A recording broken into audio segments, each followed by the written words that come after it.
Bonjour à tous et bienvenue dans ce tutoriel dans lequel je vais vous expliquer comment faire un graphique dynamique avec Flourish.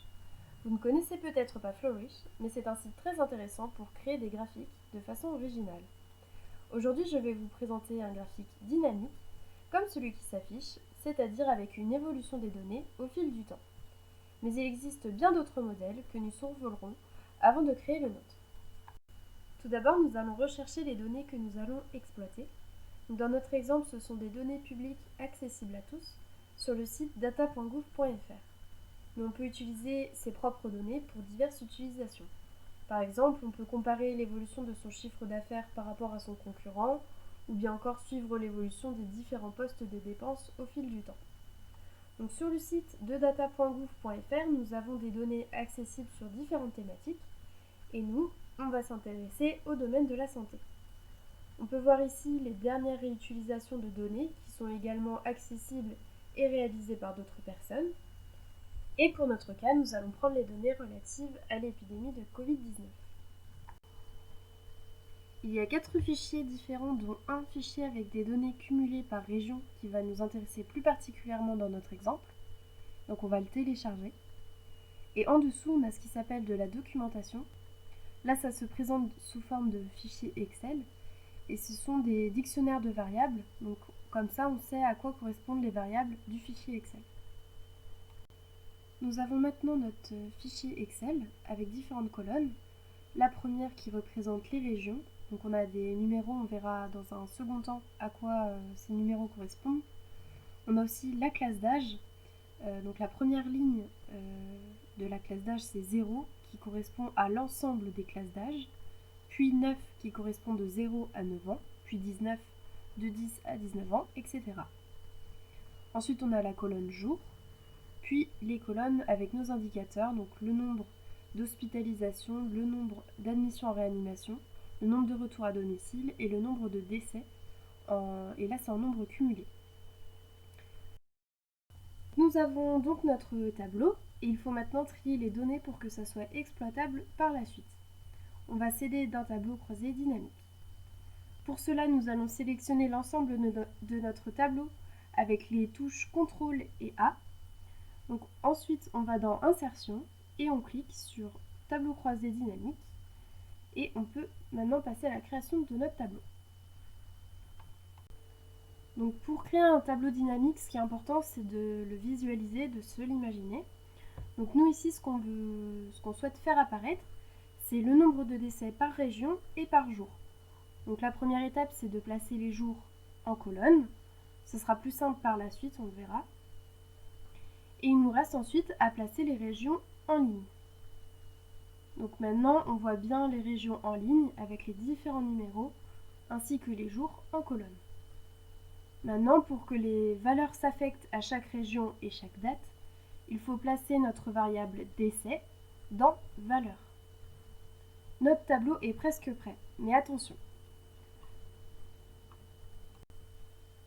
Au début, quand je vous ai présenté le tableau, je vous ai dit que la classe d'âge 0 correspondait à l'ensemble des classes d'âge, c'est-à-dire à l'ensemble de la population.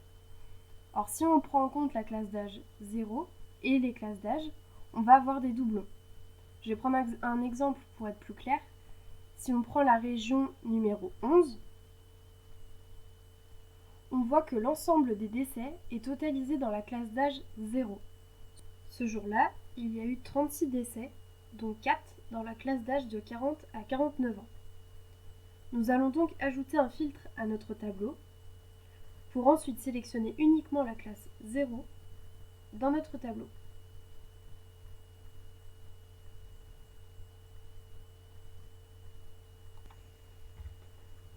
Dernière étape avant d'envoyer nos données sur Flourish, il faut mettre en forme le tableau. Dans un premier temps, il faut déployer toutes les dates pour qu'elles soient visibles. Et ensuite, je sélectionne les lignes qui m'intéressent, puis je colle les valeurs du tableau dans une feuille que nous allons nommer base de données pour la retrouver plus facilement. Je vais enlever les colonnes où se trouve le total mensuel pour bien voir mes données jour par jour et rester sur la même unité.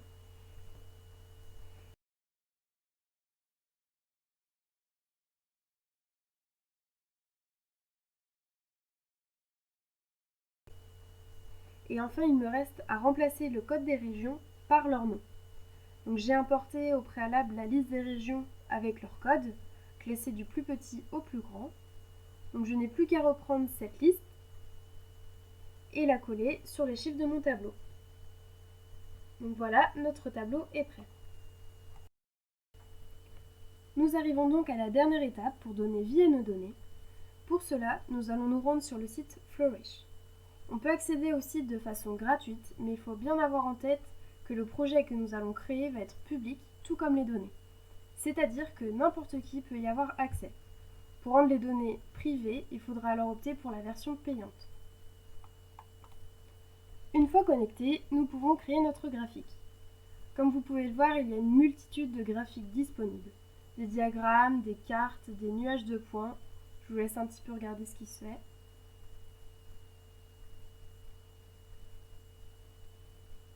Et celui qui va nous intéresser est le Bar Chart Race, qui pourrait être traduit par une course de diagrammes en barre. On a aussi la possibilité de choisir ce graphique avec Captions, c'est-à-dire qu'on peut rajouter des légendes, donc du texte, pour donner une information supplémentaire. Donc par défaut, le site a préparé un modèle avec des pays et leurs drapeaux. Nous allons donc importer nos données dans Data, puis Upload Data.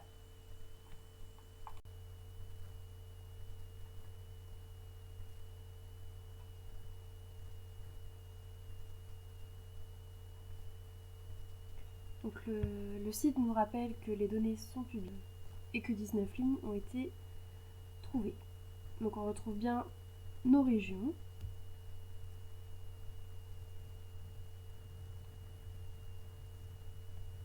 Donc ça va être le nom de nos variables, les régions. Et pour les valeurs, on voit que les valeurs vont de la colonne B à la colonne AT. Donc on va pouvoir le modifier. Et ensuite on enlève la catégorie et l'image puisqu'on n'a pas d'image dans notre cas.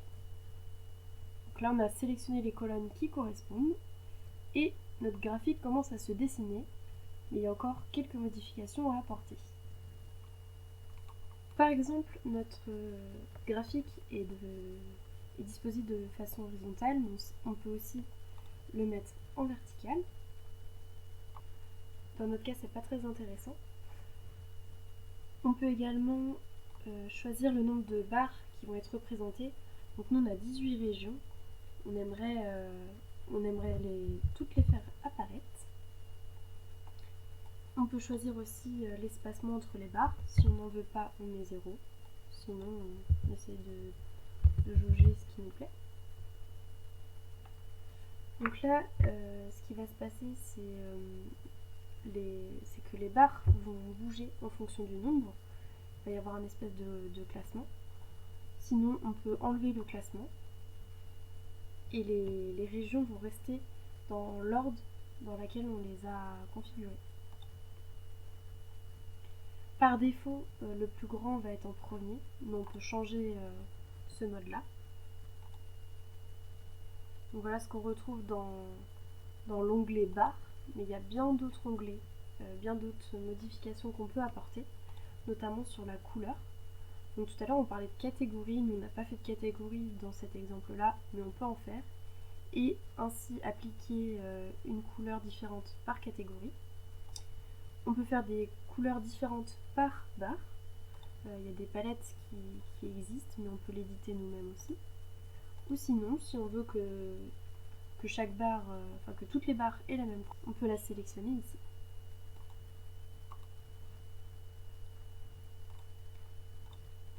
Au niveau des labels, c'est-à-dire de nos régions, on peut les faire apparaître sur le côté, mais on peut également les faire apparaître sur les barres. Là, c'est pas très visible, on peut modifier la couleur et les faire apparaître en blanc. Donc on va faire dans le cas où on les laisse sur le côté. Dans ce cas-là, on ne voit pas les régions, mais on peut créer un peu plus d'espace pour elles. Donc, par exemple, en mettant une taille de 12, ce qui a l'air suffisant. Les valeurs qui sont associées aux régions, on peut les faire apparaître ou non. On peut également modifier leur couleur et leur taille.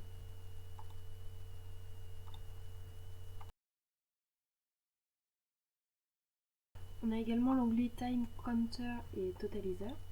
Donc ça correspond à notre date et à notre total qui est affiché ici. De la même façon, on peut ne pas les faire apparaître, changer leur couleur et leur taille.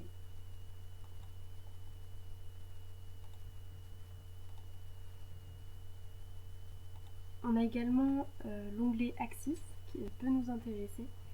Donc ça correspond aux valeurs que nous avons ici. On peut modifier leur couleur, leur taille et aussi la couleur de la ligne, donc line color, qui se trouve ici. Donc là ils sont par défaut mis en dynamique, c'est-à-dire qu'on voit que les chiffres défilent, mais on peut les fixer de cette façon ou les personnaliser en mettant le maximum que l'on souhaite faire apparaître.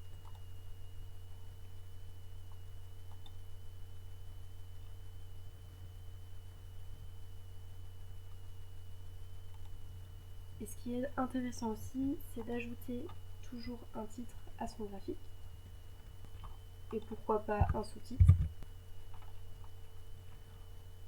On peut mettre une bordure si l'on veut, une limite en haut ou en bas qui va apparaître. Et on peut aussi aligner le titre. Donc là ma bordure se trouve en haut, on peut la mettre aussi en bas.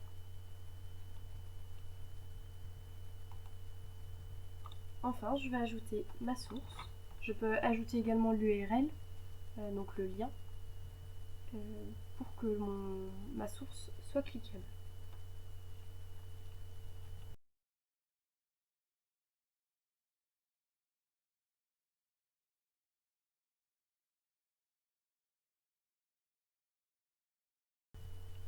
On retrouve la source en bas du graphique.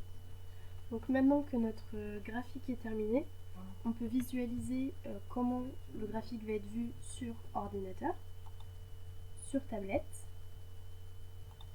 ou sur téléphone. Maintenant que vous avez fini, vous pouvez l'afficher en grand sur une autre fenêtre.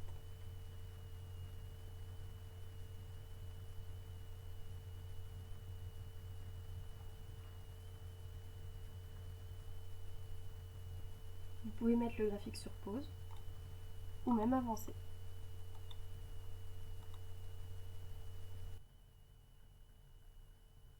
Donc on va revenir sur notre graphique juste pour vous parler des téléchargements, comment exporter le graphique. Donc on a la possibilité de le télécharger avec la version premium. Donc il nous rappelle aussi que nos projets, nos données seront bien privées. On a la possibilité avec le compte gratuit de télécharger notre graphique sous format image. Donc là c'est pas très intéressant puisque c'est un graphique dynamique, mais pour les autres graphiques c'est intéressant. Et sinon on peut le publier sur notre propre site, à l'aide de ce lien ou avec le code qu'il nous génère. Donc il nous met plus d'options si ça nous intéresse. Et vous pouvez l'intégrer à votre site.